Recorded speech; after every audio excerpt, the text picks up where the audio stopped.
Bakpia biasanya mengingatkan kita kepada kudapan khas Yogyakarta. Tapi tahukah Anda bahwa kue asal Cina ini merupakan oleh-oleh andalan dari Pulau Weh, Kota Sabang?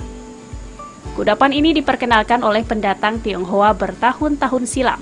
Saat itu, kue ini bernama Tou Luk Pia, artinya kue atau roti berisi daging. Seiring berjalannya waktu, akhirnya terbentuklah bakpia yang dikenal saat ini. Maulidar adalah salah satu produsen kue bakpia di Sabang. Dia memulai usaha sejak tahun 2009. Bakpia dengan rasa original, pandan, durian, coklat, dan kopi itu tak cuma dinikmati konsumen di Sabang. Berkat digitalisasi, dia bisa merebut hati pembeli dari luar kota.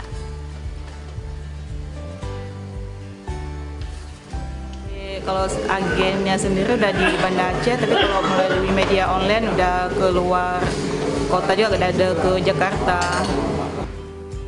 Produk UMKM seperti bakpia di Sabang mendapat dukungan penuh dari Kantor Pengawasan dan Pelayanan Bea dan Cukai Sabang. Berbagai pelatihan diberikan kepada pelaku UMKM agar bisnisnya lebih berkembang. Bea Cukai Sabang sangat berperan dalam hal membantu UMKM dari sisi pemulihan ekonomi nasional. Bea Cukai Sabang juga beberapa kali telah mengundang UMKM untuk sisi pemasaran maupun sisi yang lainnya. Di balik kelezatan bakpia ada nilai toleransi dari perjalanan kue yang sudah melewati proses akulturasi hingga kini menjadi bagian dari kekayaan kuliner Nusantara. Dari Sabang, Aceh, Aprizal Rahmat, Kantor Berita Antara, mewartakan.